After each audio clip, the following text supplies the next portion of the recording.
50 kilómetros del sudeste de Roma, por la Vía Apia, una calzada muy famosa que atravesaba toda Italia, había una parada de descanso llamado el Foro de Apio. 16 kilómetros más adelante estaba una de las más famosas paradas llamada Las Tres Tabernas, y era muy famosa porque era la última parada antes de llegar a la ciudad imperial. Estos lugares de descanso, que eran conocidos en la antigua Roma como mutatio, servían básicamente para tres cosas: para descansar, para refrescarse y para cambiar de caballos, para seguir el camino hacia Roma. Las Tres Tabernas era la última mutatio antes de llegar a Roma, y ahí justo al lado de la Vía Apia de la calzada se erigía la 43ª Milaria, una columna que se colocaba cada 1000 pasos romanos y señalaba básicamente el camino que llevaba recorrido hacia Roma y el que te faltaba para llegar a Roma, en letras de bronce y de oro. Es en esta zona, según Hechos 28, fue donde Pablo, Lucas y Aristarco se encuentran por primera vez con la iglesia de Roma. La iglesia de Roma sale a recibirles y los encuentra en las Tres Tabernas, la última mutatio antes de llegar a la ciudad imperial. Ahí estuvo Priscila, por supuesto, ahí estuvo Aquila, muy probablemente estuvo Febe, estuvieron todos los cristianos de la comunidad de Roma que salen a recibirlo, a abrazarlo, y según Pablo le alegraron el corazón. Note por favor qué interesante evidencia este apóstol trabajando por la iglesia gentil de Roma nos ofrece en las Escrituras. En Romanos, en el capítulo 1, en el versículo 10, tenemos al apóstol Pablo rogando a Dios el poder ir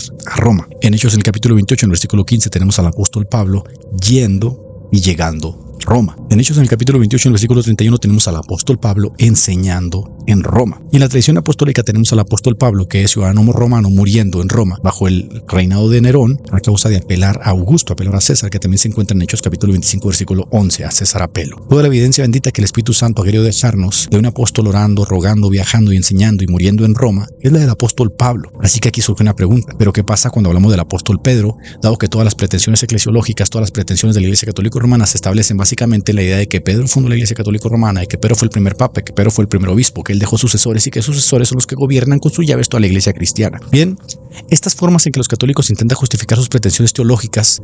que también usan frases, ¿no?, de forma indistinta: Jesucristo fundó la Iglesia Católica, Pedro fundó la Iglesia Católica, Jesucristo a través de Pedro fundó la Iglesia Católica, son básicamente lucubraciones teológicas que se han ido desarrollando posteriormente a la realidad histórica que nos ofrecen tanto las Escrituras como la evidencia patrística de los primeros siglos. Esto puede hacer obviamente que algunos eruditos se sonrojen por las implicaciones históricas y teológicas que tiene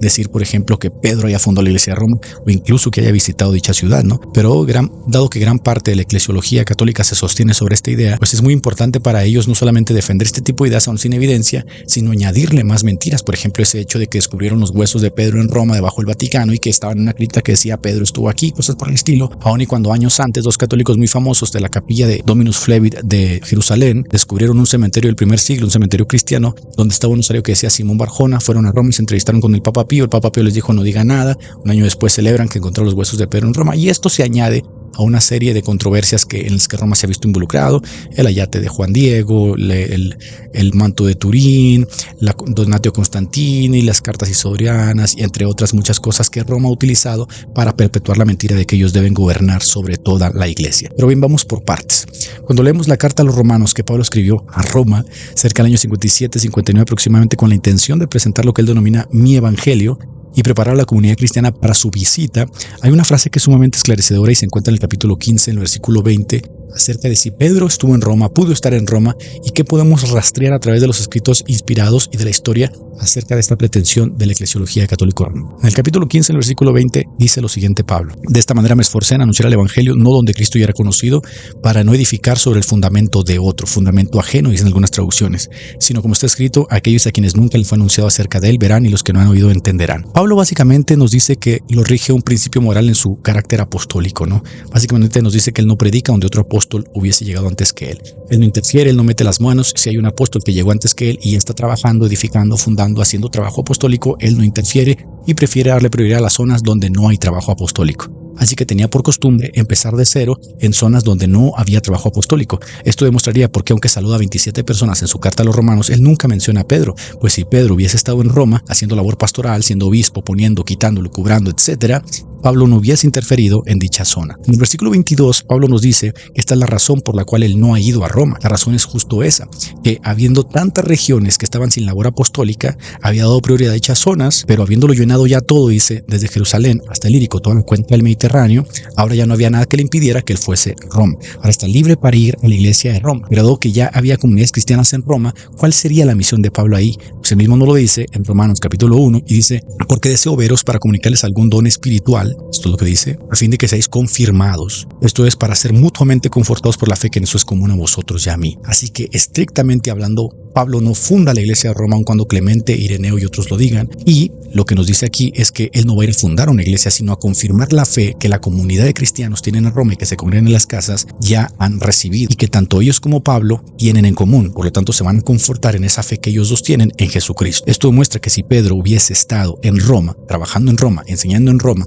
poniendo los fundamentos, enseñando, siendo el obispo, etcétera, siendo el primer obispo de Roma y ya sé como lo afirman en sus actas los católicos, esto no sería necesario, pues ya habría quien estuviese laborando, edificando, trabajando, conformando, etcétera. Pero después de aquí pasamos al acuerdo apostólico, que para mí es la evidencia más esclarecedora de que probablemente Pedro no fue a Roma ni estuvo en Roma y muy probablemente no murió en Roma sino en Jerusalén. En las escrituras básicamente podemos ver con amplia evidencia que de los 12 apóstoles de nuestro Señor Jesucristo, los más sobresalientes van a ser 4: Santiago, Pedro, Juan y posteriormente Pablo. Estos 3 primeros, Santiago, Pedro y Juan, que según el texto bíblico eran considerados columnas de la iglesia de Jerusalén, van a ser aquellos que van a ser renombrados de entre los demás apóstoles. Y Pablo, quien fue escogido no por la selección del colegio apostólico ni por suertes como fue escogido Matías, va a sumarse posteriormente a este trabajo apostólico. Así que como lo dice en su carta, Pablo, apóstol de Jesucristo, no por hombres ni de hombres, sino por el Señor Jesucristo, Gálatas capítulo 1. Pero miren, sería algo natural que el colegio apostólico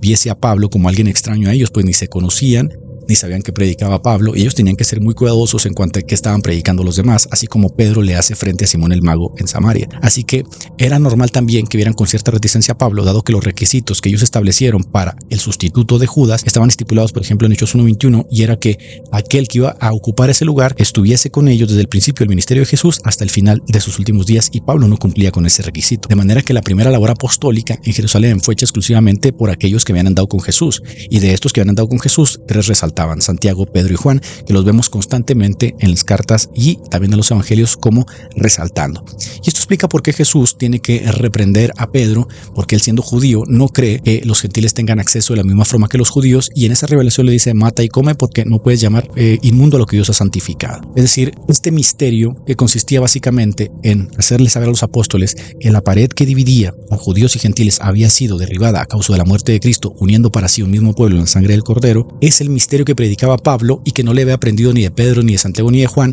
que eran los que habían aprendido de Jesús por haber estado con él. Es decir, aunque Pedro no fue llamado a los gentiles, dado que Pablo todavía no aparece en la escena, él fue el primero que predicó a los gentiles, dado que él es el que estaba predicando en Jerusalén junto a Santiago, a Juan y los demás apóstoles. Esto lo dice él en el concilio de Jerusalén en Hechos 15, versículo 7. Dice: Dios escogió que los gentiles oyesen por mi boca la palabra del evangelio y creyesen. Pedro no era estrictamente el apóstol de los gentiles, sino los judíos. Esa estructura en algún momento tenía que delimitarse. En el concilio de Jerusalén se delimita, por ejemplo, cuáles son las cargas de la ley que se le van a imponer a los judíos y cuáles son las cargas de la ley que se van a imponer a los gentiles, y se llega a un acuerdo en un consenso que se lleva a cabo por los apóstoles y aquellos que estaban sirviendo en la labor apostólica y evangelística. Pero resulta que también en la labor apostólica, en el colegio apostólico, se tiene que tomar una decisión de qué va a pasar con la labor de Pablo y la labor de Pedro, Santiago y Juan y los demás apóstoles. Pues aunque unos estaban trabajando en Jerusalén, Pablo no estaba trabajando en Jerusalén, ni siquiera era conocido por las iglesias primigenias, dice Pablo. Así que 18 años después de su conversión, Pablo, a causa de una revelación, sube a Jerusalén para entrevistarse con aquellos que eran llamados columnas, Santiago, Pedro y Juan. 18 años y sube a entrevistarse a Jerusalén con las columnas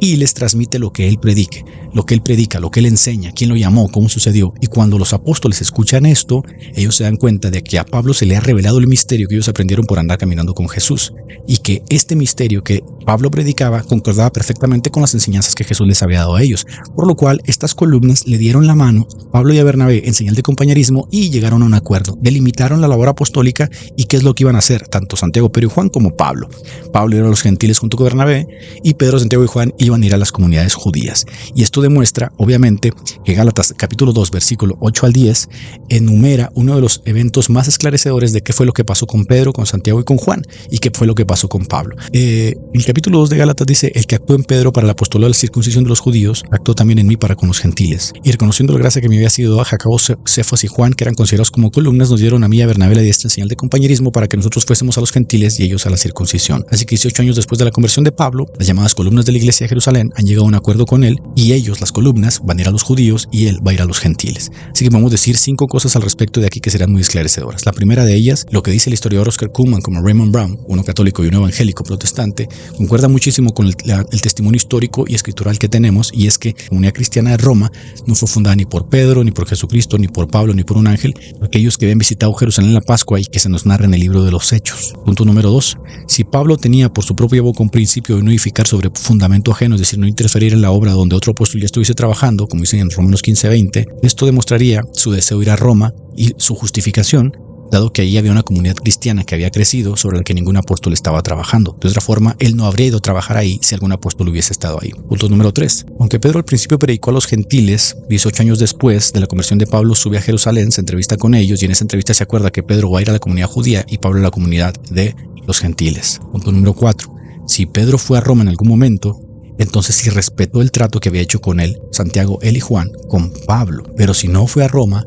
entonces tendría sentido con lo que dice 1 de Pedro 5:13 cuando afirma que saluda a la iglesia que está en Babilonia os saluda. Porque si el trato entre Pedro y Pablo se llevó a cabo conforme a esa señal de compañerismo, Pablo fue a Roma, a la iglesia gentil, y Pedro iría a la comunidad judía de Babilonia Caldea, que era según Josefo la más grande que había en ese entonces fuera de Jerusalén. Así que cuando dice la iglesia que está en Babilonia os saluda, esto demostraría que en concordancia con la evidencia y el sentido común, Pedro fue a los judíos y Pablo fue a los gentiles Roma. Pero más allá de eso, concordaría también con el descubrimiento del Dominus Flevit, es decir, ese osario que encontraron en el cementerio del siglo I debajo de la capilla del Dominus Flevit, dos eruditos católicos, y que decía Simón Barjona, que por cierto estaba al lado de otros osarios como el de Lázaro, Marta y María. Esto concordaría con la evidencia de que, en efecto, Pablo como ciudadano romano murió en Roma bajo el reinado de Nerón, y Pedro como judío, que según el trato que había hecho con Pablo de ir a los judíos, murió en Jerusalén y sus huesos se encontraran en Jerusalén. Así que